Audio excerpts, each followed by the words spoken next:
Okay, magandang gabi po sa ating lahat. Magandang umaga na pala ha. Magandang umaga sa ating lahat. Nandito po tayo ngayon sa aking sasakyan, nagva-vlog sa mga updates at mga dapat nating reaksyonan na mga nangyayari kanina. Okay? Una nating pag-uusapan ay ito ngang yung isang representative, no? Mamalaman nyo mamaya na ito yung mga kakampi ni Martin Romualdez na nagsasalita sila na parang sinabi pa nila na si Martin Romualdez raw ay sinakripisyo niya ang kanyang sarili na mag-resign at mag-step down. Parang tayong taong bayan pa ang may kasalanan na nag-step down siya ha? Yun ang unang pag-usapan natin kasi medyo sablay itong mga minions ni Martin Romualdez Ipinagtanggol pa nila itong si Martin Romualdez Pangalawa nating pag-usapan ay anong ginagawa ni Vice President Inday Sara Duterte sa Senado. Pumunta siya kanina sa Senado ha?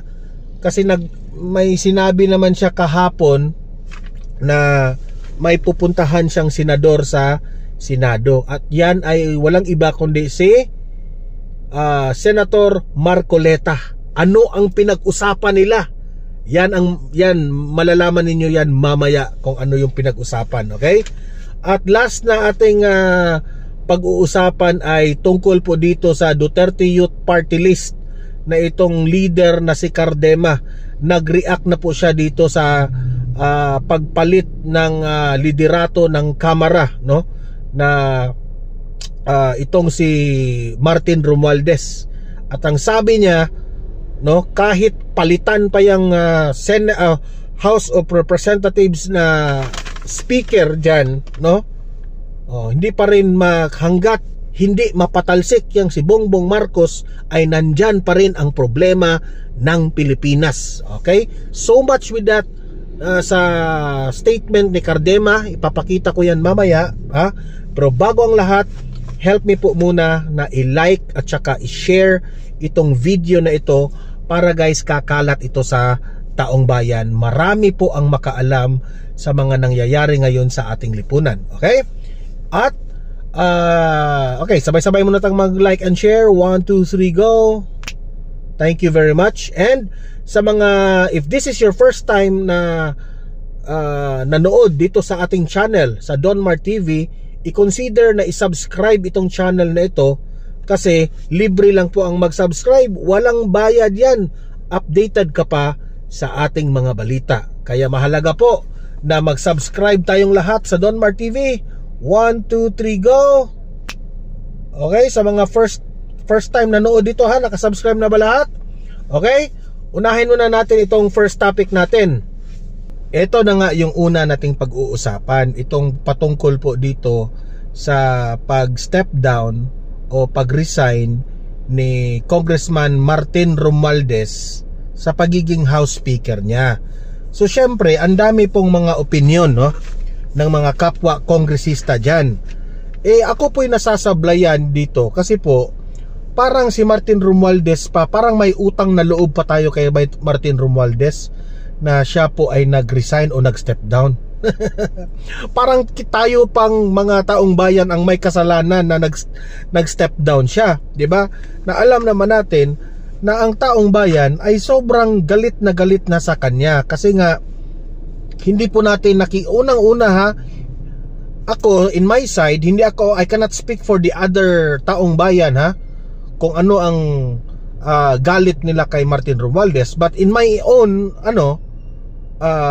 reason bakit ako galit kay Martin Romualdez, because he is the kind of leader na hindi tayo nakakita ng transparency when it comes to the budget, no? Marami nga tayong reklamo na bakit nagkakaganyan? Bakit nalulusutan itong mga sobrang massive corruption sa flood control projects? At hindi lang sa flood control projects ha. So who's to be blamed? Walang iba kundi si Zaldico at si Martin Romualdez ang mga binibira ngayon ng taong bayan. So ngayon, syempre ang mga tauhan ni Martin Romualdez dyan sa Kongreso, siyempre may sarili silang opinion. Ako nga po ay natatawa doon sa reasoning ni Congressman Puno na sinabi niya na si Zaldico raw at itong si Chis Escudero ang last na pumirma doon sa budget, no, sa GAA. Sabi ko sa sarili ko, GAA ba yung term? Basta yun ang parang ibig sabihin ni Puno ba, na hindi si Martin Romualdez ang dapat sisihin doon, dapat raw si Chis at si Zaldico nga, no? Ewan ko kay Puno kung anong explanation niya doon, pero marami pong hindi sang-ayon. Kasi po, ito yung isang kongresista, itong si Representative J. Kong Hun. Itong si Representative J. Kong Hun. Parang sabi dito sa anong tawag diyan? Sa title ng nag-post nito, nagsakripisyo si Romualdez. 'Di ba? Parang Panginoon ang datingan ni Romualdez, kasi nagsakripisyo siya. Kagaya ng ginawa ng ating Panginoong Hesus na nagsakripisyo sa ating mga kasalanan. Parang ganun yung dating, ha? Natutuwa na nga ang taong bayan na give up mo ang speakership mo. Kasi alam namin na magulo ang nangyari sa House of Representatives. Pero it doesn't mean na ikaw ay nag-resign o nag-step down, wala ka ng pananagutan. Meron pa rin. Okay? Meron pa rin. Pero as what Congressman Puno said in the interview of Karen Davila, kaya raw nag-resign o nag-step down itong si Martin Romualdez kasi ang pangunahing reason niya ay harapin niya ang mga reklamo na ito ng taong bayan. So kung totoo man ang sinabi nitong si Congressman Puno, well, that's good that Martin Romualdez will face the issues that is shouted now for the Filipino people. Okay? Pero ito, nasasablayan ako itong sasabihin nyo, si Martin Romualdez sinakripisyo niya ang kanyang sarili. Parang ang Pilipino pa ang may kasalanan sa ginagawa mong yan. Ito yung sinabi ni Representative J. Kong Hun. Okay? Nakita rin niya masyado pinatamaan ang House. Meaning to say, nag-resign na lang si Martin Romualdez raw kasi marami nang nasasaktan sa loob ng House kasi nadadamay na yung ibang congressman. Yan ang ibig niya sabihin, ha. In-elaborate ko lang. Kaya nga, ito ang House institution at talagang mahal din niya ang Congress. Mahal niya ang Congress raw. Tanong, bakit mo mahal ang Congress? Bakit? Marami bang pera doon? Mahal din niya ang administrasyon. Mahal rin niya si Bongbong Marcos, ha? Ang administrasyong Marcos, mahal rin niya. Lalong-lalong ng administrasyon of President Bongbong Marcos. So kaya niya ginawa ang sacrifice na at least to step down. Kasi raw, ang taong bayan, galit na ang taong bayan sa House of Representatives, nag-sacrifice na lang daw siya para mag-step down. Hello! My God! Representative J. Kong Hun, kung hindi ka ba naman sobrang bobo sa kaisipan mo? So, siya pa ang nag-sacrifice? Siya pa ang clean ngayon? Mas pinili niya na mag-sacrifice para sa institusyon at para sa bansa. Wow! Wow! Wow! Do you think na who's to blame? Yes, alam namin maraming contractors ang natatanong ngayon. Maraming mga kongresista ngayon sangkot sa flood control projects. 'Di ba? Na mga ghost projects, bakit nakalusot yan? Bakit hinayaan nyo mangurakot ang ibang mga congressman? So yan mo ang ibig mo ang sabihin, sinakripisyo ni Martin Romualdez na siya na lang ang mag-step down para sagutin na niya lahat ang mga tanong ng taong bayan. Alam mo, sa totoo lang, Representative Jay Conghon, tama lang talaga na nagbitiw siya. Kasi kung siya pa rin ang nananatiling House of Representatives, tuloy-tuloy pa rin ang mga kurakot ng mga galamay ng mga kongreso dyan, yung mga buhaya dyan. He is the leader of the house. Bakit hindi niya namataan ang mga korap dyan? Bakit hindi niya sinisita ang mga korap dyan? Dahil ba kaibigan niya? Dahil ba kaalyado niya sa kanyang kapartido niya? Dahil hindi niya kayang sitahin? That's wrong. If you are the leader of the House of Representatives, you are ready to discipline the members of the House. Wala siyang ginagawa sa korupsyon. Kaya nga, sabi ko, hindi man lang si Martin Romualdez ang i-blame dito, pati si Bongbong Marcos i-blame dito. Alam niyo ba kung bakit? Alam ni Bongbong Marcos na marami ng reklamo laban dito kay Martin Romualdez, ha? Hindi pa nagtatatlong taon, unang taon pa sa pagiging presidente ni Bongbong Marcos, marami nang nagrereklamo nito ni Martin Romualdez. Hinayaan niya pa rin na maging Senate President. May kasalanan rin si Bongbong Marcos. Hinayaan ni Bongbong Marcos na magkurap itong mga kongresista na ito. Nagmayabang pa siya sa 5,500 flood control projects. Tapos sasabihin ni Bongbong Marcos, hindi ko alam itong mga kurap na ito. Anong hindi mo alam? Alam mo yan, pero binabaliwala mo lang. Baka nakalimutan nyo, ha, mga kongresista, lahat ng mga government officials, baka nakalimutan nyo, nakaupo kayo ngayon sa inyong pwesto to serve the Filipino people. Hindi para pagsilbihan ang amo ninyo, pagsilbihan ang presidente, pagsilbihan niyo ang House Speaker ninyo. Hindi. Isa ka pa Representative Jay Conghon. Ha? Pagsilbihan mo ang constituents mo. Pagsilbihan mo kung saan ka nakarepresent. Hindi yung tanggol kayo ng tanggol ni Martin Romualdez. Hindi naman yan ang siniserbisyuhan nyo. Ang siniserbisyuhan nyo, taong bayan. Yan ang hirap sa inyo Ha? Yan ang hirap sa inyo. Kaya tuloy, ang taong bayan, hindi talaga maiiwasan na there is really something wrong. May utang na loob kayo. Bakit? Ano bang binigay ni Martin Romualdez sa inyo? Yan ang malaking tanong.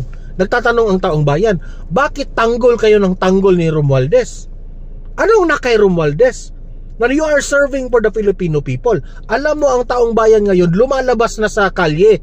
Galit na galit. Di ba? Galit na galit. Tapos ngayon, na kay Romualdez pa rin ang focus ninyo. Hindi ba kayo nahihiya dyan?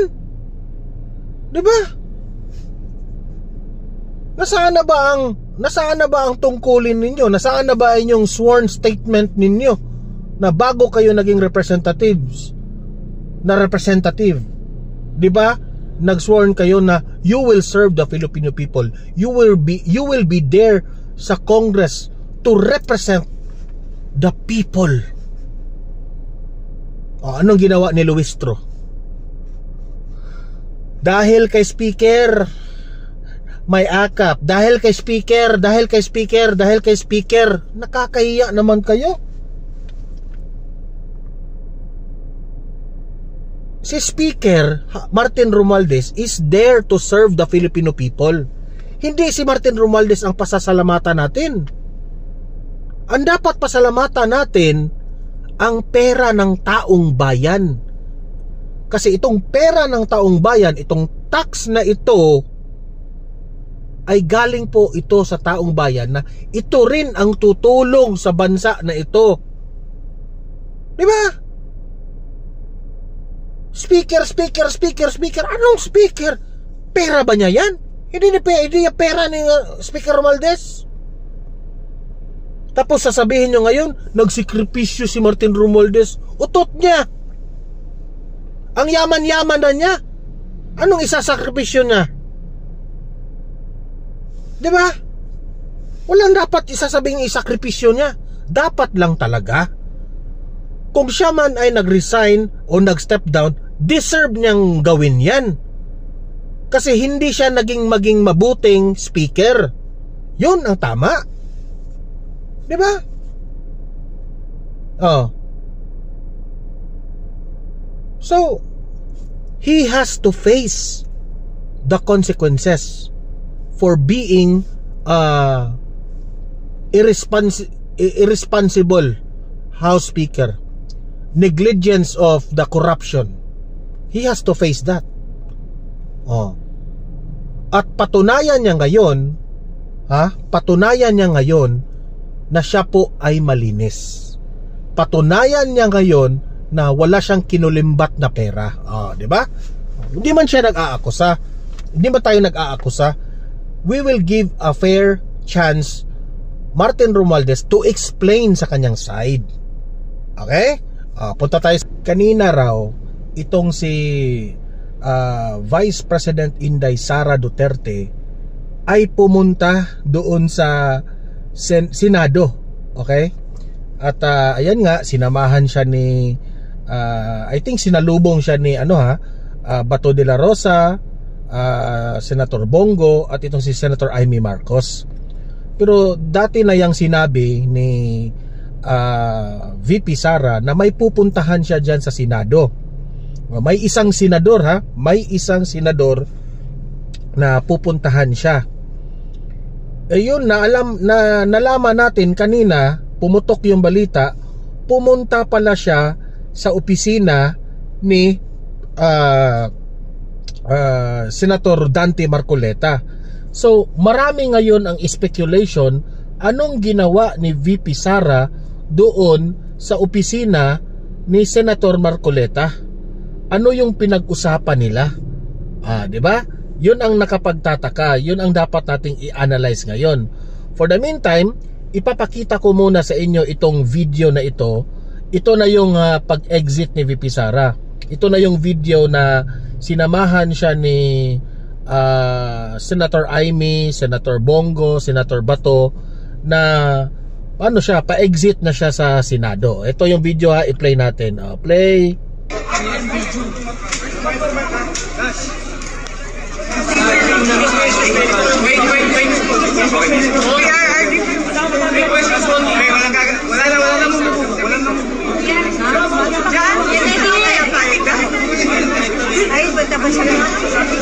Giveaway muna. Giveaway niyo muna. Punta pa kay Mana. Tingnan niyo yung video na yan. Di ba? Dinudumog siya ng media, dinudumog siya ng taong bayan. What does this mean? Ganyan po ang isang vice president na makikita mo na mahal siya ng taong bayan. And I know for sure, kahit marami akong bashers na nagsasabi na utot mo Don Mar, ikaw lang ang naniniwala. Correct me, by the time na this coming 2028 magiging presidente itong si VP Sara, balikan niyo itong video na ito. Ako nakakasiguro ako na mananalo ito sa 2028 At itong pagpunta niya dito sa Senado, may duda ako. May duda ako dito kay Marcoleta at ni VP Sara. Mamaya sasabihin ko sa inyo pagkatapos ng video na ito. Okay? Ito yung analysis ko eh. Play mo na.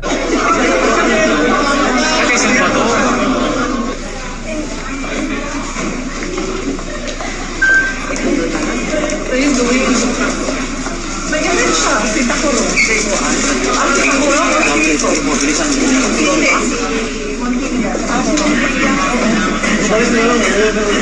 naka-escort talaga si Senator Bato, Senator Amy at si Senator Bongo ha. I hope lang talaga na itong si Senator Amy ay hindi ito magbabalimbing sa kanyang kapatid eh. best friend ko yung congressman ako. Mga iluan ba siya?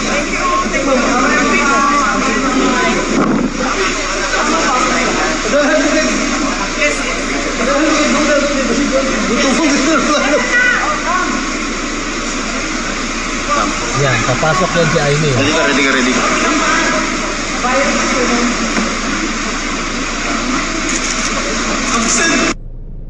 Okay, so dyan po nag-end ang video ha. Dyan po nag-end. Ngayon, alam nating lahat na pupunta itong si VP Sara sa Senado. Kasi right after the hearing of the budget deliberation, sinabi niya ito sa media nung ambush interview na may pupuntahan ako bukas sa Senado. May isang senador, kinukulit pa nga siya ng mga mainstream media eh. Ma'am, sino yung senador, ma'am? Sino yung pupuntahan mo doon? O, ganon. So ako, nung nakita ko yung video na yon, nakala ko lang na baka pupuntahan niya si Senator Aimee o baka pupuntahan lang niya itong si Bato o yung mga kalyado niyang mga senador, no? Kalyado ng kanyang tatay ng mga senador diyan sa Senado. Iyon pala, na-shock ako nung nalaman ko na pumunta talaga siya sa opisina ni Senator Marcoleta.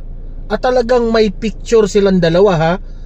May picture, tapos biglang nagkagulo nung itong si Rodante Marcoleta, Senator Rodante Marcoleta, ay nag-post sa kanyang page na kasama niya si VP Sara sa kanyang opisina nga. Binisita siya. Heto ngayon, anong ginagawa ni VP Sara doon? Anong pinag-usapan ni Senator Rodante Marcoleta? Alam niyo, sa totoo ba, may nakita kong video kanina na itong may one-on-one interview itong si Senator Marcoleta with former President Rodrigo Roa Duterte sa loob ng Malacanang noong time na si Tatay Digong ay presidente pa. Okay, kasi si Tatay Digong ay talagang matagal na gusto niyang maging senador itong si Senator Marcoleta. Kasi hangang-hanga niya, minsan lang, bihira lang itong humahanga itong si former President Duterte ng isang tao eh. Sobrang hanga itong si Tatay Digong kay Rodante Marcoleta. At ngayon, natupad na, senador na itong si Rodante Marcoleta. Ngayon, eto na yung pinakatanong, bakit nga pumunta itong si VP Sara sa opisina ni Rodante Marcoleta? Ako ha, duda ko lang ito. Balikan nyo itong video na ito kung mali ako.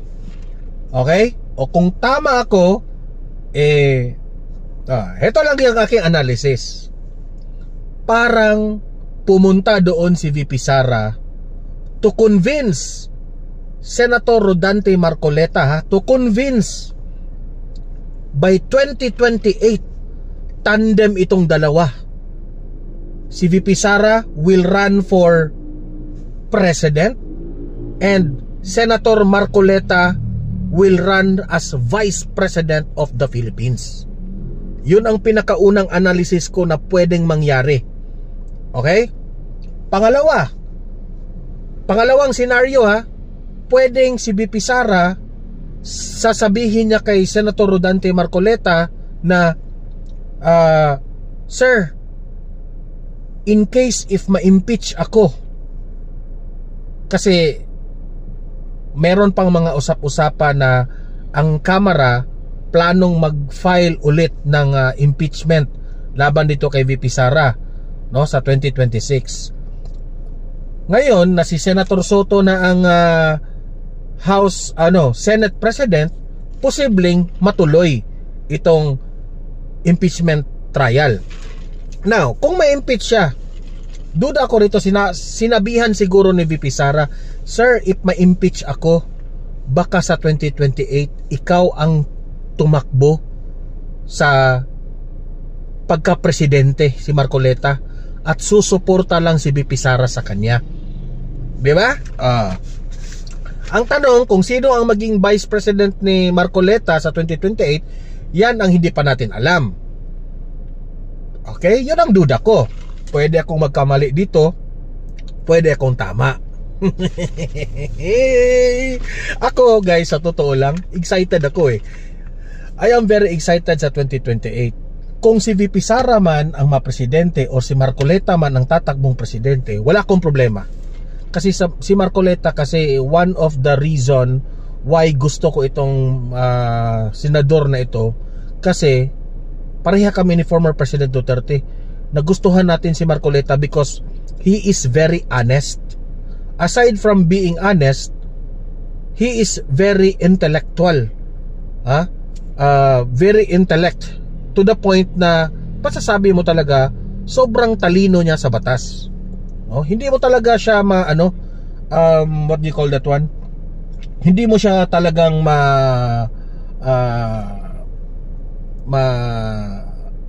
anong tawag dun? Maloko sa batas dahil alam niya ang batas. Talagang nag-aral, no? Kaya nga natatawa ako nung kinumpare itong si Senator Marcoleta at itong si Tito Soto. Kasi si Tito Soto, artista lang ang background niyan eh. Naging knowledgeable lang siyang pagiging senador because ilang dekada na siya naging senador, di ba? O so di syempre may alam ka na lang talaga background for being a senator. Pero when it comes to batas talaga, sabi ko sa sarili ko, kailangan kasi advantage ng isang lawyer na senador. Kasi alam mo ang batas eh. Alam mo kung ano yung laro ng batas eh. No? Yan sina Robin Padilla, Senator Bato, sina Bongo, kung hindi man sila lawyer, hindi sila masyadong ganyan ka magaling sa batas, pero meron naman silang mga lawyers around them na nagtatrabaho para sa kanila, no? Na magkonsulta sila kung ano ang karapat-dapat. Pero mas advantage yung lawyer ka na talaga at senador ka pa. Okay? So ganon yun. Ang mga senador dyan, mga ibang senador dyan, hindi yan mga lawyer, no? Marami dyan, no? Hontiveros, napapalibutan yan ng mga lawyers na gagawa sa kanila ng mga advices o susulat sa kanila sa ano nilang gustong batas na gagawin. Sila yung mag-interpret. Kaya sabi ko, wala tayong problema. Yan ang napag-isipan ko eh. Si Bongbong Marcos hindi po siya abogado. Kaya nga sabi ko, mas maganda siguro kapag abogado yung presidente kasi secure eh sa lahat ng gawain. Tingnan mo si Bongbong Marcos, anong ginawa niya kay Tatay Digong, di ba? Hindi niya alam, pinahuli niya na hindi dumaan sa legality. Anong nangyari? Napahamak tuloy sila Torre, sila ni Remulla, John Vic Remulla, yung mga kasama doon sa paghuli ni Tatay Digong. Kasi ang presidente nga bangag at walang walang alam sa batas eh. So sabi ko, it's either VP Sara or itong si Senator Marcoleta ang maging presidente ng Pilipinas. Go ako, no? Kasi hindi ito basta-basta gagawa ng mga hakbang sa bansa natin na ikakapahamak ng ating bansa. Merong alam sa batas eh. Yun ang pinaka-importante. Kaya duda ako kasi yung pagpunta ni VP Sara, bihira lang yan ha. May pinuntahan talaga siya sa Senado, si Marcoleta ang pinuntahan niya doon. Okay, si Marcoleta ang pinuntahan niya doon. So sabi ko, meron talagang mangyayari sa 2028. Marcoleta Duterte tandem. Yun ang masasabi ko dyan ha. Okay, punta tayo sa next topic natin. Itong panghuli nating pag-uusapan ay itong ang Duterte Youth Party List ha. Isa ito sa mga pinagtripan rin ng COMELEC, no, na talagang pinahirapan ng COMELEC na hindi talaga makapasok itong party list na ito. Ngayon nagre-react na itong si Cardema. Siya yung leader ng Duterte Youth Party List patungkol nga dito sa tinatanong po ang opinion ni Cardema, kung ano ang masasabi nyo dito sa pagkatanggal o pag-resign o pag-step down nitong si Martin Romualdez bilang House Speaker. Okay? Alamin natin kung ano ang masasabi nila, kasi alam niyo naman itong si Cardema representative rin ito. Sana nanalo rin ito bilang kongresista, pero alam niyo naman kung ano ang opinion ni Cardema, yun rin ang opinion ng mga kabataan ngayon, especially na yung mga kabataan na sumusuporta po kay former President Duterte. Okay? So ito po yung masasabi niya kay Martin Romualdez. Dapat lang bang matanggal talaga itong si Martin Romualdez? Ito yung ano niya statement niya patungkol dyan. Play. Nakikita niyo yung nangyayari sa ibang bansa ngayon about corruption. Nagagalit yung mga taong bayan sa iba't ibang bansa. Dapat tayo, mas lalo tayong mapanagot natin sila. Hindi yung basta dahil nag-resign lang, papatawarin na. Dapat managot, dapat isauli ang pera ng taong bayan, at dapat yung mismong kurakot na sistema ay yan ang ino-overhaul, hindi lang yung leader. Kasi malay mo shadow leader lang pala yan. Uutusan lang rin yung papalit, di ba? Okay, so yun po ang yun po ang highlight doon sa sinabi niya. Sobrang bait na naman ng mga Pilipino dahil lang magpapalit ng speaker ngayong araw. Hindi na agad natin nahabulin. Dapat manindigan tayo. Naramdaman na ng Malacanang yung kapangyarihan ng taong bayan. Natakot sila, kinabahan sila, kaya napilitan silang magpapalit ng speaker today. Hindi dapat tayo huminto, ituloy-tuloy na yan. Opo, si Congressman Kiko Barzaga ay talagang nakilala na dahil sa kanyang patuloy na banat sa Speaker of the House, Chairman. Sa tingin mo ay wala naman... Shout out nga pala dito kay Kiko Barzaga Maraming nagugustuhan dito kay Barzaga kasi prangka, very brave. Pinupuri nga ito ni Robin Padilla, Senator Robin Padilla, itong si Barzaga, Kiko Barzaga. Hindi yung Nino Barzaga na bakla na walang ano tawag doon? Walang prinsipyo. Ito yung Kiko Barzaga na kongresista na magaling, matapang at hindi po natatakot sa kay Martin Romualdez. Ito, patuloy. Po siyang nilalabag doon sa rules ng Kamara. Hindi ho ba unethical ang dating sa ginagawa niya laban po sa Kamara, particular na po sa Speaker of the House? Kasi nga, ngayon, binabanatan din po siya. Alam nyo, hindi unethical yan Kasi nakita ko nga, parang sasampahan siya ng ethics complaint dahil nagsasalita siya about House members, about House leaders, and yun daw integrity ng House ay nasisira niya. Kung nagsasabi siya ng totoo ano nasisira niya? Correct. Buti nga meron tayo isang katulad ni Congressman Barzaga, nakakampi ng sambayan ng Pilipino ngayon, at sinasabi niya lahat ng alam niya tungkol sa Kongreso. So hindi yun na... Kasi sa tingin ko kasi nai-insecure sila dito kay Kiko Barzaga. Kasi dyan sa Kongreso walang matapang na nagpaprangka. Lahat sila kasi halik sa puwet ni Martin Romualdez. Itong si Kiko Barzaga, siya lamang po ang tanging congressman na very loud at hindi takot sabihin ang katotohanan. Ganito po ang kailangan natin.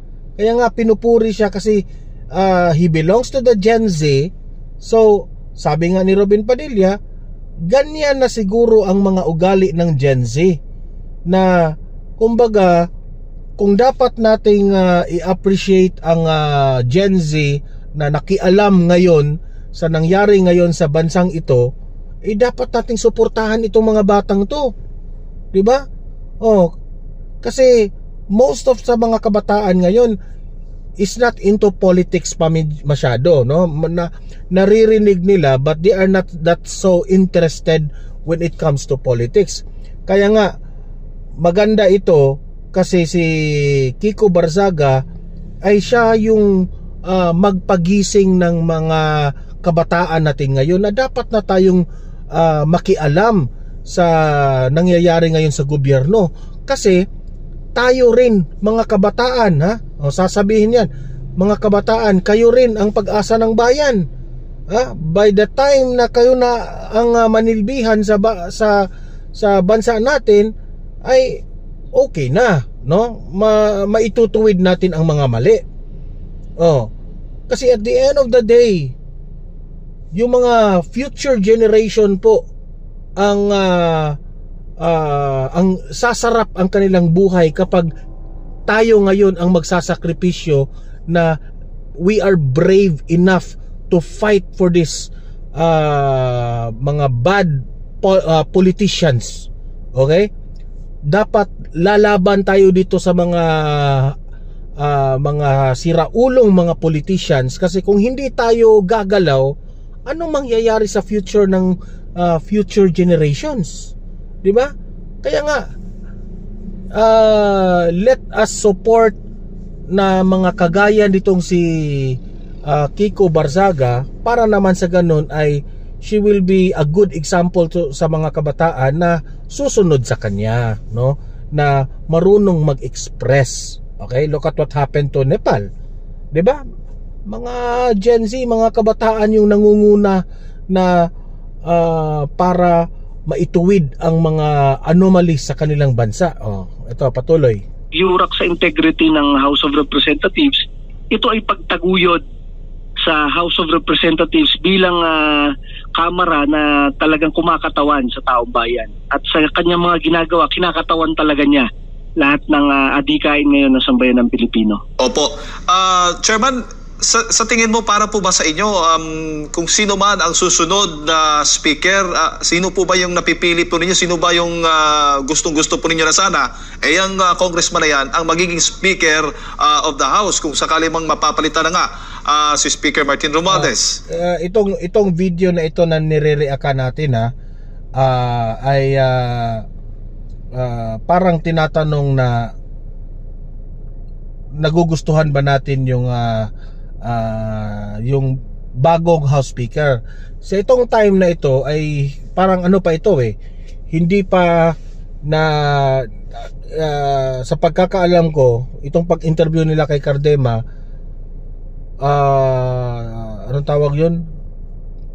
Haka-haka pa yung mapalitan si Romualdez no? Sa tingin ko haka-haka pa yun. At itong video na ito, late na itong na-react natin, na medyo tapos na yung napalitan na si Martin Romualdez, no? So ngayon, gusto nating malaman rin ang taong bayan, no? Kung gaano po ka atat na atat ang taong bayan na mapalitan yan si Martin Romualdez. Kami hindi namin tinitingnan yan. Tinitingnan namin mapalitan yung presidente ng Pilipinas. Dapat diba? Si Vice President Sara Duterte. Hindi nila itong Duterte Youth Party List, hindi na nga tumitingin na palitan natin si Romualdez. Ang dapat palitan nga nila dapat sana ay itong presidente ng Pilipinas. Tama yung nakita kong post ni Cathy Binag, na sabi ni Cathy Binag, the real solution, if gusto nyo ng solusyon, palitan ang presidente. Sinabi ko rin yan sa vlog ko kahapon. Sabi ko, if you want a real solution, palitan ang presidente. Dahil si Bongbong Marcos rin, malaki rin ang pagkakamali niya dito. Negligence of the what happened. Diba? Irresponsible president. Wala siyang ginawa sa massive corruption na nangyari within 3 years. Na umupo dyan. Dahil alam nyo, masabi ko sa inyo, sa 3 taon na mayroong confidential and intelligence funds si Pangulong Bongbong Marcos, 4 billion a year, 12 billion na ngayon 3 taon na ito, hindi man lang niya naisip o nag-gather ang intelligence kung sino mga nagwawalang niya under his administration sa taong bayan. Alam na nga ng mga tao na kurakot ang DPWH, kurakot ang ibang kongresista. Sa kanya na meron siyang intelligence fund para imbestigahan yon, hindi niya nagawa. Pero tayo alam natin, so kurakot ang pinsan niya. Yan ang sabi ng taong bayan, hindi ako. Nagtatanong lang ako kung saan napunta ang pera. Pero ang taong bayan, ang sinisigaw, kurakot yung pinsan mo. Hina ng kanyang leadership. And pinsang buo niya yon, baka yun ang pinagtatakpan niya. And dapat habulin rin ngayon, hindi yung magre-resign lang. So para sa amin, hindi lang yung pagpapalit ng speaker, pagpapalit na ng presidente. Hindi natin kaya na meron tayong weak leader na hinahayaan lang ubusin ng kanyang administrasyon, ng mga kurakot sa kanyang administrasyon ang pera ng taong bayan. Naubos na, pati pag-asa ng sambayan ng Pilipino. Dapat matapos na yung ganyang klaseng weak leadership. So nandyan si Vice President Sara Duterte, isang abogado, isang colonel sa army, at tunay na nagsasalita at lumalaban para sa taong bayan. Yan dapat ang mga klase ng strong leaders ng ating bansa ang mamuno sa ating bansa. Opo. Pero naniniwala ba kayo, Chairman, na may kinalaman po ang Malacanang? May basbas ho ba sa Malacanang itong kung sakali man ay may pagpapalit ng liderato na o papalitan si Speaker Martin Romualdez dyan sa Kamara? May basbas yan ng Malacanang, pero hindi para baguhin ng kurakot na sistema. May basbas yan ng Malacanang to save face. Correct. Para lang hindi matuloy ang isang revolusyon sa galit. Ang ibig sabihin ni Cardema dito, parang ang pag-resign o pag-step down nito ni Martin Romualdez ay parang choreograph ito. Parang strategy na naman ito ng administrasyon. Kasi alam nyo naman, kapag hindi mag-resign itong si Romualdez, wala talaga. Dadami at dadami na ang lalabas sa kalye, di ba? Kaya nga hugas kamay itong si Bongbong Marcos ngayon. Sasabihin pa niya na if I were not the president, sana kasali na ako dyan sa rally-rally. Ano pa ba? Itong si Bongbong Marcos, binubudol pa rin tayo sa mga ganyan yung diskarte, no? Ano? Magrarally ka? Tapos sasabihin mo doon sa rally, Marcos resign? I-resign mo yung sarili mo. Di ba? Hindi. Sa tingin ko, ang analysis ko dito, pinari-resign kung kagustuhan ni Bongbong Marcos na ipa-resign o ipa-step down itong si Martin Romualdez, it's because para mabawas-bawasan ang galit ng taong bayan, para kumalma ang taong bayan at ma-save pa ang administrasyong Marcos. Pero wala, sa tingin ko tuloy-tuloy na ito. Galit na ang taong bayan. Kapag hindi talaga mapapalitan yan si Bongbong Marcos, meron pa rin korupsyon yan, kasi hindi naman sila natatakot kay Bongbong Marcos yun lang ang aking opinion dyan, ha. I might be wrong, I might be correct, pero sa akin, ang tunay na solusyon dito, palitan na yan si Bongbong Marcos bilang presidente. Taong bayan ngayong September 21. Opo. At ito may kaugnayan doon sa napapabalita, nagkita daw ang Pangulong Bongbong Marcos kay Speaker Martin Romualdez noong isang araw? Yes, yan ang balita, nagkita sila. So siguro nag-usap sila ng possible scenario. Hindi naman niya maitanggi ang kanyang pinsan, pinsan niya yon. Tapos hindi naman niya maturog ang kanyang pinsan, mapanagot. So ganyan na lang ang gagawin nila, mag-save face na lang na kunwari mamaya Speaker Romualdez ang kusang magre-resign para sa unity ng bansa, etc. Pero hindi dapat klase ng ganyan. Nakikita niyo yung nangyayari sa ibang bansa ngayon about corruption, nagagalit yung mga taong bayan sa iba't ibang bansa. Dapat tayo, mas lalo tayong mapanagot natin sila, hindi yung basta dahil nag-resign lang, papatawarin na. Dapat managot, yun po yung punto po ninyo, Chairman. Dapat managot, dapat isauli ang pera ng taong bayan, at dapat yung mismong kurakot na sistema ay yan ang ino-overhaul, hindi lang yung leader. Kasi malay mo shadow leader lang pala yan, uutusan lang rin yung papalit, di ba? Opo. Chairman, nababanggit po ninyo yung September 21 rally o protesta nga ng mga mamamayang Pilipino laban po sa malawakang katiwalian dito sa ating bansa. Ang Pangulong Bongbong Marcos may pahayag po, kaugnay po dyan, at sinasabi po niya na kung hindi lang siya nakaupo bilang Pangulo ng bansa ngayon, abay kasama po siya sa mga kababayan po natin na nananawagan ng hustisya o kampanya laban po dito sa korupsyon.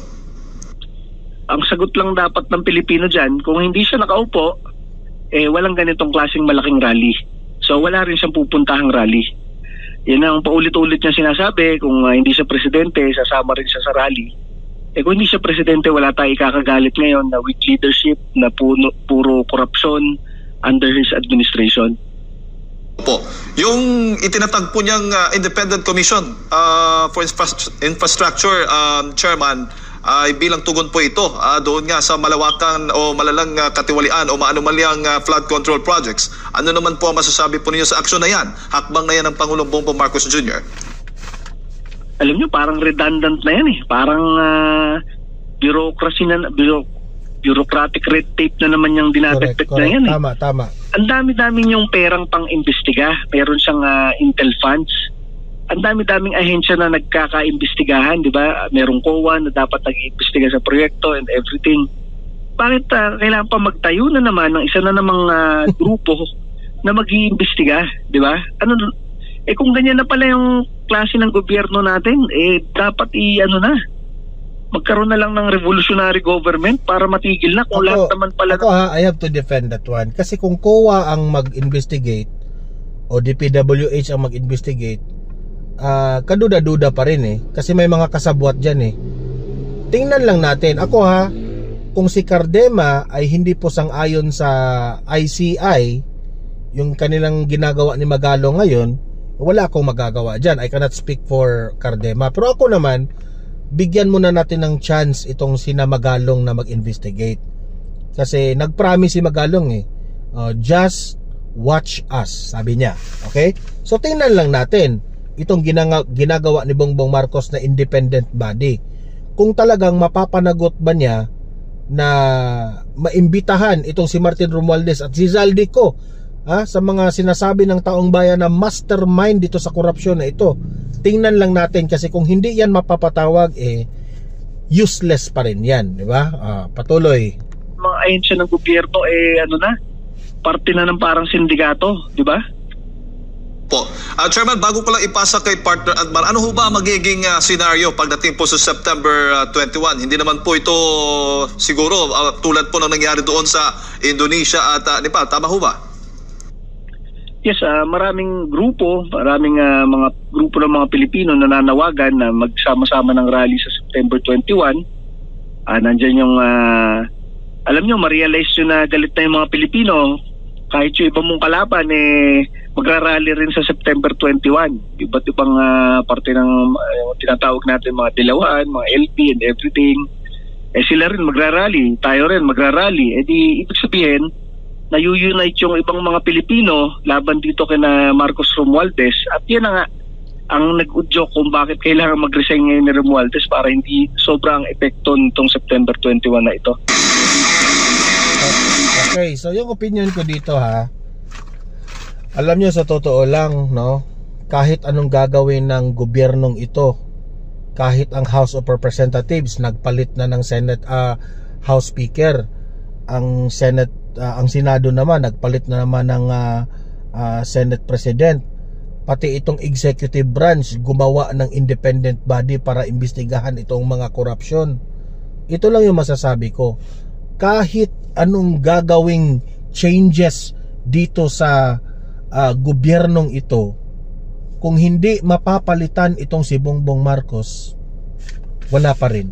Nandyan pa rin yung problema natin. Because the real reason for that is that hindi na sila takot ni Bongbong Marcos, itong mga buwaya na ito. Yun lang ang sa akin. Maganda nga sa tingin ko ang nangyayari ngayon, kasi iba't ibang kulay na po ang lumalabas. Yung mga makakaliwa, lumalabas na sila, sumisigaw at nagagalit. Itong mga dilawan rin, mga loyalista, may sarili rin, mga dilawan. Ang mga dilawan, may sarili rin silang mundo, no? Na galit sila sa administrasyong Marcos, pero at the same time bumabanat rin sila sa mga Duterte. At consistent naman ang mga DDS na nagrarally, nagrereklamo dito sa ginagawa ng kabalustugan ng gobyerno. Kung tutuusin nga ang original niyan mga DDS, the original na ang una talagang nagreklamo sa administrasyong ito, ang mga DDS. Ang mga DDS nga ang nagbunyag niyan yung blank items. 'Di ba? late na yung mga dilawan na yan eh. Mga DDS ang unang lumabas sa kalye at sumisigaw ng galit. Ito na lang siguro yung mga dilaw na lumalabas ngayon, yung mga makakaliwang grupo lumalabas rin ngayon because they realize na tama yung mga ipinaglalaban ng mga DDS. Kaya iba't ibang grupo na ngayon ang lumalabas at nagrereklamo sa Administrasyong Marcos. Di ko lang alam kung maging totoo yung sinabi ni Mayor Basti Duterte na I hope ikaw Bongbong Marcos matatapos yung termino mo kasi sa tingin ko parang magaya ka rin ng tatay mo. Yan ang sabi ni Mayor Basti Duterte so kayong mga nanonood ngayon sa Donmar TV, libre kayong mag-comment, mag-react sa mga nangyayari ngayon sa ating lipunan. Okay? Anong masasabi nyo dito sa Administrasyong Marcos, sa kanyang pinsan si at saka itong si kaibigan lang si Zaldico? Anong masasabi nyo? Mag-comment, mag-react. Babasahin natin yan yung mga argumento nyo sa comment section. Usap-usap po tayo, okay? Don't forget, paki-like at saka paki-share itong video na ito para guys kakalat ito sa taong bayan at marami po ang mga makaalam, no? Alam ko marami nang nakakaalam pero at least mga yung hindi pa talaga nag-focus ngayon sa politika ay malalaman nila by sharing this video na ganito na kalala ang problema ng Pilipinas. Okay? So, importanteng mag-like and share. And guys, if you are first time dito nanood sa channel ng Donmar TV, consider na i-subscribe itong channel na ito kasi libre lang po ang mag-subscribe, walang bayad yan. Updated ka pa sa ating mga balita. Okay? So guys, see you in my next video. Have a great day, have a great night. God bless po sa ating lahat. Mabuhay ang Pilipinas and God save the Philippines. Bye-bye.